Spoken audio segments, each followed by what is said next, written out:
বোকাখাত কাজিৰঙালৈ eco sensitive জোন যোৱাটো অসম্ভৱ কাজিৰঙাক ৰক্ষা কৰে কাজিৰঙা ৰাইজে মুখ্যমন্ত্ৰীয়ে এই কথা উল্লেখ কৰিলে কাজিৰঙা ৰাইজক উলিয়াই দিলে কাজিৰঙা ক'ত থাকিব বোকাখাত কাজিৰঙা ৰাইজে সৰ্বোচ্চ ন্যায়ালয়ত গোচৰ দি থৈছে কেৱল মুখ্যমন্ত্ৰীয়ে কোৱা বুলি বিৰোধিতা কৰি লাভ নাই সুপ্ৰিম কোৰ্ট কংগ্ৰেছে একো নাজানে বোকাখাত আৰু কলিয়াবৰলৈকে যদি ইকো সেন্সিটিভ জোনটো যায় তাৰ মানুহবিলাকে কেনেকৈ চলিব এইটোতো বোকাখাতৰ স্থানীয় ৰাইজে সুপ্ৰিম কোৰ্টত কেছ দি থৈছে কলিয়াবৰৰ স্থানীয় ৰাইজেতো সুপ্ৰিম কোৰ্টত কেছ দি থৈছে যোনে একো নাজানে তেওঁলোকে কাজিৰঙাক ৰক্ষা কৰে কাজিৰঙাৰ ৰাইজে যদি ৰাইজক কাজিৰঙাৰ পৰা আপুনি উলিয়াই দিয়ে তেতিয়াহ'লে কাজিৰঙাখন ক'ত থাকিব আজি এইটো মোৰ কথা নহয় কলিয়াবৰ আৰু বোকাখাতৰ স্থানীয় ৰাইজে সুপ্ৰিম কোৰ্টত কেছ দি থৈছে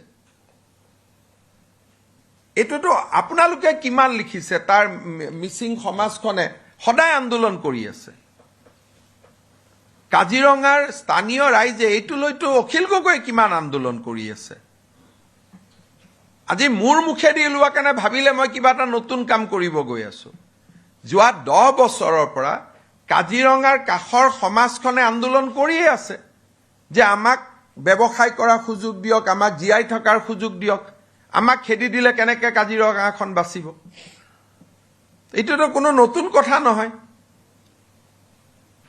আজি আপোনালোকে বিশ্বনাথ চাৰিআলিৰ চিডুল কাষ্ট মানুহখিনিয়ে সদায় আন্দোলন কৰি আছে যে আমাক ঘাটত মাছ মাৰিব দিয়ক এইটোতো কোনো নতুন কথা নহয় মই কোৱাৰ কাৰণে মানুহে কংগ্ৰেছে নিজৰো ষ্টেটমেণ্ট আছে কংগ্ৰেছৰ আজি যদি 10 কিলোমিটাৰ ইকো সেন্সিটিভ জোন থাকে নুমলীগড়টোখন দেখোন বন্ধ কৰি দিব লাগিব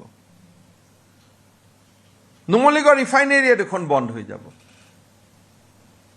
এনেই কোনো হিচাপ নকৰাকৈ মুখ্যমন্ত্ৰীয়ে কোৱা বুলিতো বিৰোধ কৰি লাভ নাই আপোনালোকে হিচাপ কৰক কাজিৰঙাৰ পৰা 10 কিলোমিটাৰ দিলে দেখোন নুমলীগড় শোধনাগাৰটোৱে বন্ধ হৈ যাব কোন অসমীয়াই মানি ল'ব গতিকে এনে অলাগতিয়াল বিতৰ্ক কৰিব নালাগে ইকো সেন্সিটিভ জোন 1 পৰা 3 কিলোমিটাৰ হয় এইটোৱে সুপ্ৰিম কোৰ্টৰ জাজমেণ্ট যদি 10 কিলোমিটাৰ হৈ যায় বোকাখাত কলিয়াবৰ তাৰ স্থানীয় মানুহ কি অৱস্থা হ'ব গৌৰৱ গগৈ ভাবিছে এইটো ফেচবুকত চলিছেতো কিবা অলপ সুযোগ পাম বুলি তেওঁ নিজেও নাজানে তেওঁ আজি গৈ পেলাই কংগ্ৰেছক বোকাখাত আৰু কলিয়াবৰত অন্ততঃ 2টা ইলেকশ্যন হৰুৱাই থৈ আহিব তেওঁলোকে নিজেও নাজানে এটা কেশৱদা আপুনি কওক মানুহে কি কৈ আছে ক'ত মানুহে এৰি দিব যোনে নাজানে ৰনুজা মিচিং মানুহখিনিৰ কথা আপুনি কওক নেশ্যনেল হাইৱেতে গুচি যোৱা 10 কিলোমিটাৰ তো 10 কিলোমিটাৰ যদি চাৰিওফালৰ পৰা কাজিৰঙাৰ 10 কিলোমিটাৰ হয় সিদিনাখন গহপুৰ গৈ পাবগৈ বিশ্বনাথ চাৰিআলি গহপুৰ একোৱে নাথাকিব দেখোন কাজিৰঙাখন উত্তৰ পাৰে আছে বিশ্বনাথ ঘাটলৈকে তাৰ পৰা যদি 10 কিলোমিটাৰ কম্পাছ মাৰি দিয়ে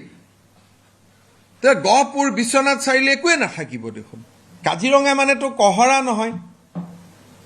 কহাৰাৰ পৰাতো 10 কিলোমিটাৰ কোৱা নাই সীমাৰ পৰা 10 কিলোমিটাৰ কৈছে তেওঁলোকৰ বিশ্বনাথ চাৰিআলি গহপুৰ একোৱে নাথাকিব এনেই আৰু মই কলো বুলিয়ে বিৰোধিতা কৰিব নালাগে নহয় আজি তেওঁ গোটেই কংগ্ৰেছক শেষ কৰি দিলে তাতে যি কবাত বাছি খুচি আছিল তেওঁ তাতে গৈ শেষ কৰি দিলে সুপ্ৰিম কোৰ্টে কৈছে যে 3 কিলোমিটাৰ ম্যাক্সিমাম ইএছজেড হলে আমি সন্তুষ্ট আমাৰ ৰাজ্যটো 3 কিলোমিটাৰত আন্দোলন কৰি আছে যেটো নাজানে ক'ব নালাগে নহয় কাজিৰঙাখন জোৰ পৰা আছে সীমাবিলাকৰ পৰা 10 কিলোমিটাৰ হলে নুমলীগড় সব বন্ধ হৈ যাব দেখোন কাৰ্বি আলঙৰ আধা শেষ হ'ব ইমান ট্ৰাইবেল মানুহবিলাক আছে এনেকে সহজ নেকি দুনিয়াখন